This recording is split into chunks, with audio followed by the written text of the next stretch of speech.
అయితే ఇది ఒలపటేద్దట మరి ఈ ఒలపటేది కూడా మరి ఏం చెప్తాడు ఈయన కూడా ఏ రకంగా పోరాటం చేసిండు మరి ఒకప్పుడు బతుకమ్మ కుంట ఏ రకంగా ఉండే ఇప్పుడు ఎట్లా జీవం పోసుకుంది ఎన్ని పోరాటాలు అయినాయి ఎన్ని పంచాయతీలు అయినాయి ఎట్లా ఇవాళ పారం పోసుకుంది బతుకమ్మ కుంట అనేది మరి ఆయన కూడా అడుగుదాము చెప్పే గతంలో మరి ఎటైనా సంగతి బతుకమ్మ కుంట మరి వన్య తప్పి చిన్నవా ఎందుకు ఇవాళ మరి ఎవరి పుణ్యము ఇవాళ ఏం జరిగింది? నమస్కారం అండి, నా పేరు మహేందర్. నేను సిపిఐఎం పార్టీ నగర కార్యదర్శి వర్గ సభ్యుడిని. కమ్యూనిస్టు పోరాటాల్లో ప్రధాన పాత్రగా ఇక్కడ నేను వహించాను. సిపిఎం పార్టీ పోరాటం అట్లాగే వి హనుమంతరావు గారి కాంగ్రెస్ పార్టీ సీనియర్ నాయకులు పోరాట ఫలితంగానే ప్రస్తుతం ఈ బతుకమ్మ కుంట ఇప్పుడు అభివృద్ధి అవుతుంది. లేని పక్షంలో బీఆర్ఎస్ సీనియర్ నాయకుడు ఎడ్ల సుధాకర్ రెడ్డి గత అనేక సంవత్సరాలుగా దీన్ని కబ్జా చేసుకునే ప్రయత్నం చేసినప్పుడు మేము పెద్ద ఎత్తున ఉద్యమం చేశాం. ఆయన జేసీబీలు తీసుకొని జేసీబీలు కూడా తగలబెట్టాం. ఆయన మా మీద కేసులు పెట్టాం, మేము ఆయన మీద కేసులు పెట్టాం. 2002 వరకు ఇది చెరువే, మేము పుట్టి పెరిగింది ఇక్కడే. 2002 వరకు ఇది చెరువుగా ఉండేది. 2002 తర్వాత 2002 నుండి 2005 వరకు ఇది మొత్తం మట్టేసి పూర్తి చేసిండు ఎడ్ల సుధాకర్ రెడ్డి. ఆయన మీద ఆ సందర్భంలోనే అనేక కేసులు బుక్ చేసాం మేము పోలీస్ స్టేషన్లో. మేము కోర్టులకు చెప్తున్నాం ఎప్పటికైనా పాత కేసులు మొత్తం తీయండి, ఆయన మీద ల్యాండ్ గ్రాబింగ్ కేసులు పెట్టాలని చెప్పి అనేక సందర్భాలు. ఇప్పుడు ప్రభుత్వం 10 కోట్లు పెట్టి ఖర్చు పెట్టి దీన్ని అభివృద్ధి చేస్తూ ఉంది. ఈ మట్టి మొత్తం ఆయనతోనే వసూలు చేయాలని చెప్తున్నాం. ఎంత ఖర్చు అయిందో ఆ ఖర్చు మొత్తం కూడా ఎడ్ల సుధాకర్ రెడ్డి వసూలు చేయాలని చెప్పి మేము డిమాండ్ చేస్తూ ఉన్నాం. ఎందుకంటే ఈ ఖర్చు సామాన్య ప్రజల పైసలు, మనం ట్యాక్స్ కడితే కట్టిన పైసలు అవన్నీ కూడా ఇప్పుడు దీన్ని వృధాగా ఖర్చు పెట్టడం జరిగింది. కాబట్టి ఎడ్ల సుధాకర్ రెడ్డి చట్టపరమైన చర్య ఆయన కూడా ఆయన కోర్టులోకి అనేక సందర్భాల్లో కోర్టులో పోతా ఉన్నాడు. కోర్టు ఆయనని నీకు టైటిల్ లేదు, నీకు ఎలాంటి సంబంధం లేదు ఈ భూమి నుండి అని చెప్పినప్పటికీ కూడా ఆయన పదే కోర్టు సమయాన్ని వృధా చేస్తున్నాడు. కోర్టు సమయాన్ని వృధా చేస్తున్నాడు. కాబట్టి అతనిపై చర్య తీసుకోవాలి. కోర్టు పరువు నష్ట చర్య తీసుకోవాలని చెప్పి కోర్టు కోరుతా ఉన్నాం. మరి ఆ కోర్టు మీదకే మర్రబడుతుందంటే మరి ఈ పిల్లగాని మీద కూడా పోయినట్టుగా పంచాయతీ పెట్టుకుండా ఈ పిల్లగానితో మేము రాష్ట్ర ముఖ్యమంత్రి గారికి కోర్టులో అట్లాగే రంగనాథ్ గారు దీని మీద ప్రత్యేకమైన శ్రద్ధ తీసుకున్నారు. ఆయనే చెరువులు కుంటల పైన ఆయన తీసుకున్నని మేము ప్రత్యేక అభినందనలు తెలియజేస్తా ఉన్నాం.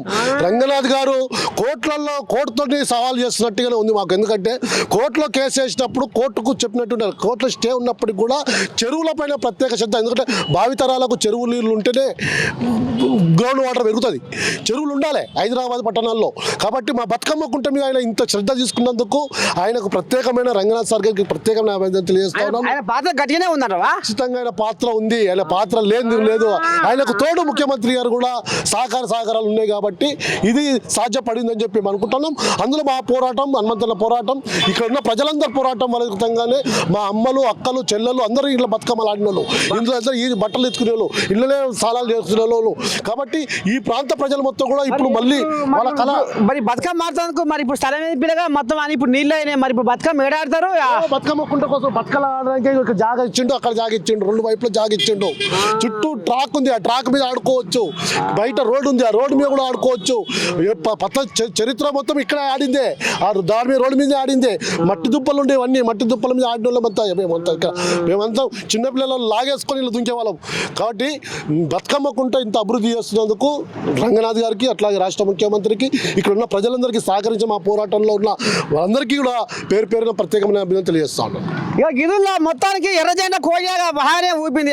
ఎందుకంటే మరి ఒకప్పుడు ఇక మరి వీళ్ళంతా సంతోషంగా గలగల సప్పుల గాజుల సప్పులతోని ఆట ఆడుకున్న ఆడబిడ్డల ఆనందాన్ని ఆగమాగం చేసిర్రు అనేది ఇక మరి కోజాగా అంబాయ వెళ్ళబోసుకుంది. ఇక మరి రేపో మాపో మన దసరా పండుగ వస్తుంది. ఇక దసరా పండుగ నాడు మంచిగా మరి మునుపు ఆడుకున్నట్టే ఇప్పుడు కథ ఉంటుందంట. ఖచ్చితంగా ఈసారి దసరాకు ప్రత్యేకంగా అంబర్పేట ప్రత్యేకంగా ఉండబోతుంది. హైదరాబాద్ లో, దేశంలోనే హైదరాబాద్ బతుకమ్మ కుంట ప్రత్యేకంగా ఉండబోతుంది. ఇక గిదుల కథ గింత రామసక్కదనంగా వైభవంగా పోతుంది బతుకమ్మ కుంట వ్యవహారం.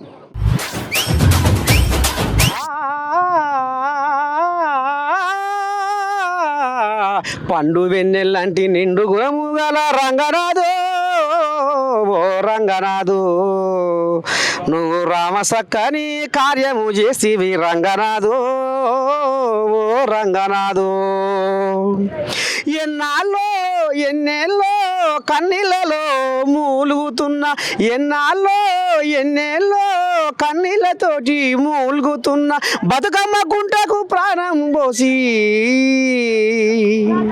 బతుకమ్మ కుంటకు ప్రాణం పోసి చుట్టుపక్కల జనాలతోటి మెప్పు పొందినవయ్యా రంగనాథు రంగనాథు రంగనాథు రామసక్కని రంగనాథు పండు వెన్నెల్లాంటి నిండు గుణము గల రామసక్కని రంగనాథు కబ్జా కోరుల కాబంద హస్తాల మూలిగిపోయిన బతుకమ్మ కుంట కబ్జా కోరుల కాబంద హస్తాల చేతుల్లోన నలిగిపోయిన బతుకమ్మ కుంట బట్టగట్టిందంటే నీ పుణ్యమే బతుకమ్మ కుంట బట్టగట్టిందంటే నీ పుణ్యమే నీ పుణ్యమే గుర్తుపట్టిన అరులకి పిలగానే హైడ్రా కమిషనరు ఎక్కడ బుద్ధ భవన్లో ఉంటాడు సోమవారం ఇక మరి గిట్టినే బఫర్ జోన్ అని ఎఫ్టీఎల్ అని గిసవంటి చెరువులు నాలాలు కబ్జా చేసిన వాళ్ళకు కర్రు కాల్చి ఎర్రగా వాత వెళ్తుండ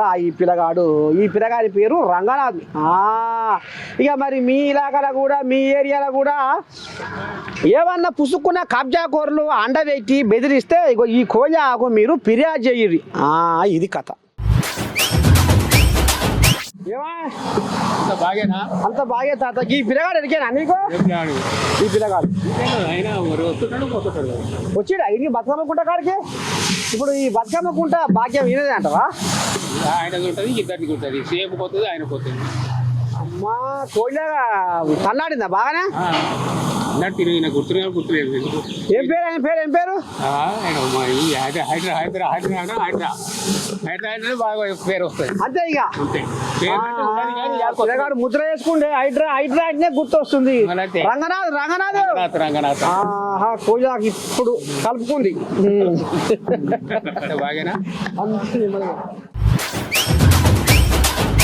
ఉయ్యాల ఉయ్యాల ఉయ్యాలో ఉయ్యాల ఓ రామ ఉయ్యాల బతుకమ్మ కుంట ఉయ్యాలో బతికి బట్ట కట్టే ఉయ్యాలో ఇన్నాళ్ళ దాకా ఉయ్యాలో కబ్జా కోరుల ఉయ్యాలో కబంద స్థల ఉయ్యాలో నలిగిపోయినది ఉయ్యాలో ఎక్కడికక్కడ ఉయ్యాలో ఆక్రమించుకుంటే ఉయ్యాలో అంబరుపేట ఉయ్యాలో హనుమంతన్న ఉయ్యాలో ముంగట పడ్డాడు ఉయ్యాలో పోరు చేసినాడు ఉయ్యాలో బతుకమ్మ కుంటకు ఉయ్యాలో భాగ్యం ఇచ్చినాడు ఉయ్యాలో బతుకమ్మ కుంటకు ఉయ్యాలో జీవం పోసిండు ఉయ్యాలో బతుకమ్మ కుంటకు ఉయ్యాలో ప్రాణం పోసిండు ఉయ్యాలా.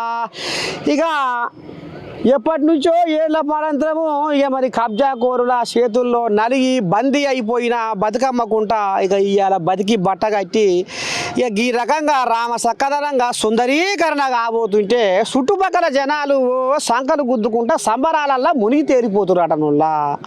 గిది కథ. మొత్తానికి ఇవాళ మీ నర్సయ్య తాత బతుకమ్మ కుంట కాడుకొచ్చి ఇక మరి ఈ బతుకమ్మ కుంట గతంలో ఎట్లా ఉండే, ఇప్పుడు ఏ రకంగా ఇది జీవం పోసుకొని ముంగడిపోతుందో అనేది ఇక మరి హైడ్రా కడుపు చల్లకుండా హైడ్రా ఇక గింత పనిచేసి గింత రామసక్కని కార్యం ముంగటేసిందని ఇక స్థానిక జనాలు అనుకుంటున్న గుసగుస ఇక హనుమంతన్న కూడా గదే చెప్పుకొచ్చిండులా. విన్నారు కదా. ఇవాళకైతే బతుకమ్మ గుంట కథ ఇక ఈ రకంగా మరి చెప్పుకున్నాం. రేపు ఇంకో కథ ఇంకో